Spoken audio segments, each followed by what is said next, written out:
कोहिनूर सिर्फ एक हीरा नहीं है, बल्कि वो नायाब रत्न है जिसमें भारत का मान सम्मान और इतिहास शामिल है।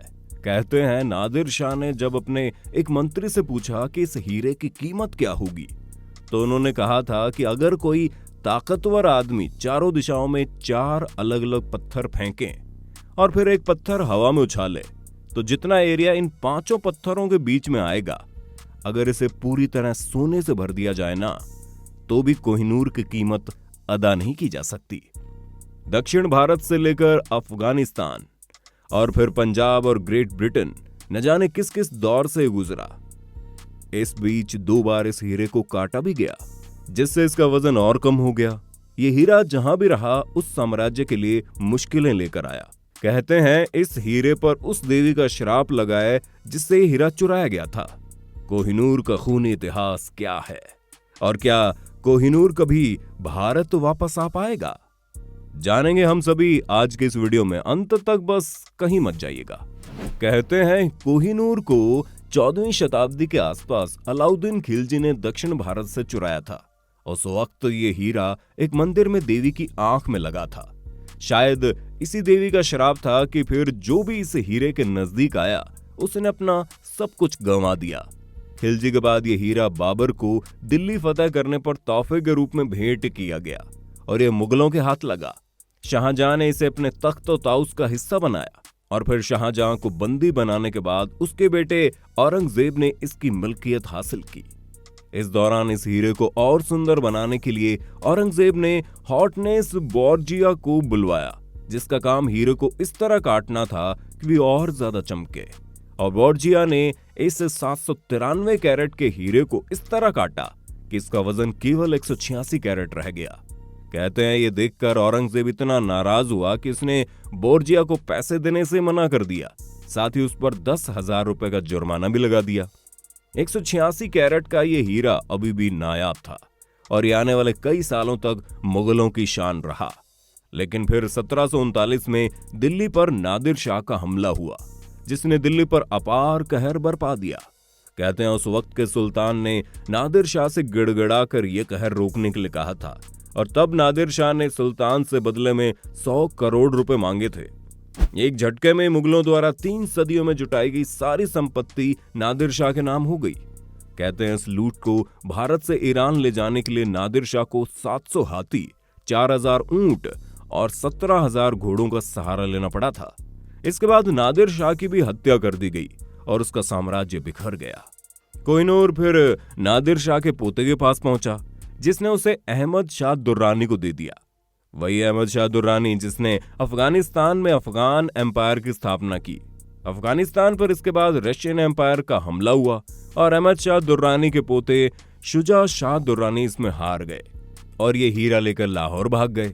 यहाँ उन्होंने पंजाब के राजा रणजीत सिंह से मदद मांगी और रणजीत सिंह की दी हुई मदद को देखकर यहाँ पर दुर्रानी ने यह हीरा रणजीत सिंह को देने की पेशकश की। रणजीत सिंह ने भी बदले में दुर्रानी को 1,25,000 रुपए भेंट कर दिए और भारत का हीरा आखिरकार फिर से भारत आ गया।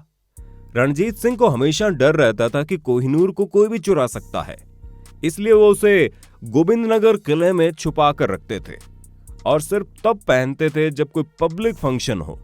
कहते हैं उस हीरे को एक जगह से दूसरी जगह ले जाने के लिए रणजीत सिंह खास ख्याल रखते थे। इस हीरे को एक ऊंट की पीठ पर लदे बैग के अंदर रखा जाता था और उस ऊंट के आसपास 39 वैसे ऊंट और चलते थे, जिससे किसी को पता ना चले कि आखिर हीरा कहाँ है।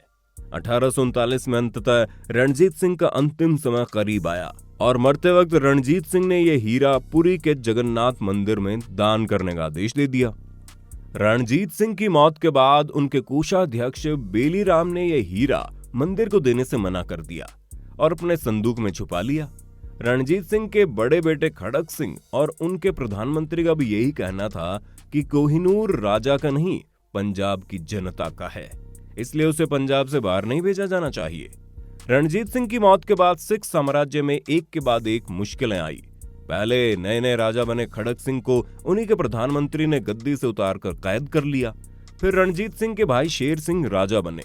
प्रधानमंत्री धिया सिंह के भाई गुलाब सिंह ने कोहिनूर को अपने कब्जे में कर लिया और बाद में शेर सिंह को भेंट कर दिया।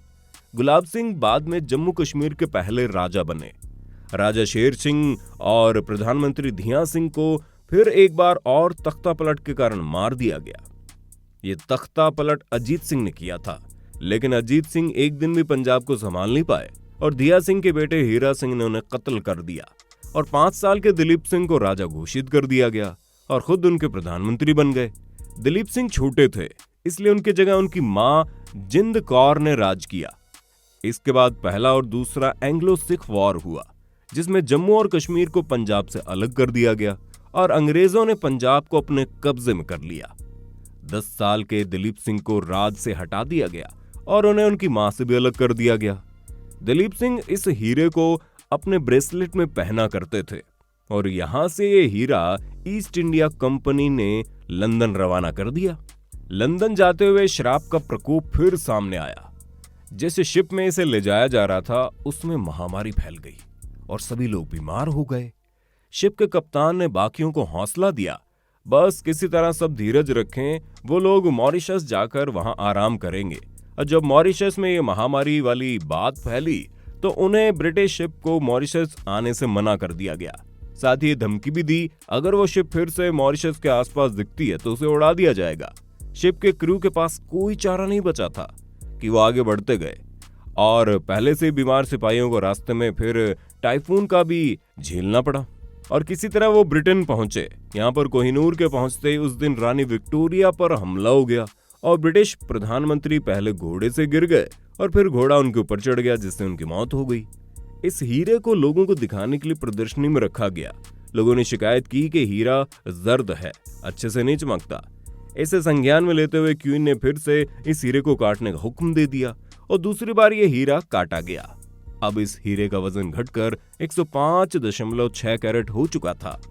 खैर, महारानी ने ये हीरा काफी वक्त तक नहीं पहना। उन्हें हमेशा इस हीरे को देखकर कुछ अजीब एहसास होता था जो उन्हें अक्सर परेशान करता था। इस पूरे अंतराल में दिलीप सिंह को भारत से लंदन लाया जा चुका था और दिलीप सिंह छोटे होने की वजह से रानी विक्टोरिया के दुलारे हो गए थे। वो लोग एक तरह से बहुत अच्छे दोस्त थे। रानी को दिलीप से इस कदर प्यार था कि उन्होंने खुद दिलीप की एक तस्वीर बनवाकर अपने महल में टंगवाई थी। जब दिलीप को एक कटा हुआ हीरा दिखाया गया तो वो काफी वक्त तक कुछ कह न सके। कुछ इतिहासकार मानते हैं कि इस मुलाकात में दिलीप सिंह ने खुद ये हीरा रानी को तोहफे के रूप में दे दिया था और इसके बाद ही रानी विक्टोरिया ने ये हीरा पहना। क्वीन विक्टोरिया के बाद क्वीन अलेक्जेंड्रिया ने इसे पहना और फिर इसे क्वीन मैरी के क्राउन में शिफ्ट कर दिया गया। 2002 में क्वीन मैरी की मृत्यु पर उनके ताज के साथ कोहिनूर उनके कॉफिन पर सम्मान के लिए रखा गया था। इसके बाद से ये हीरा ब्रिटिश म्यूजियम में रखा गया है। कोहिनूर पर आजाद होते ही भारत ने दावा ठोका, लेकिन उन्हें वापस नहीं किया गया। कोहिनूर में एक पेंच ये भी है कि कोहिनूर पर न सिर्फ भारत, पाकिस्तान, ईरान और अफगानिस्तान भी दावा करते हैं। सिख समुदाय ने इस पर अलग से दावा ठोका है, जिस वजह से इसके असली मालिक को तय कर पाना मुश्किल हो रहा है। दूसरी मुश्किल ये है कि ब्रिटेन इस हीरे को लौटाने के मूड में नहीं है। ब्रिटिश प्रधानमंत्री ने अपनी भारत की यात्रा में ये बात साफ कर दी थी। कोहिनूर को लौटाने पर एक पेंच ये भी है कि पूरा ब्रिटिश म्यूजियम एक चोर बाजार की तरह है। अगर उन्होंने कोहिनूर को लौटाया तो बाकी देश भी अपना सामान वापस मांगने लगेंगे और म्यूजियम खाली हो जाएगा।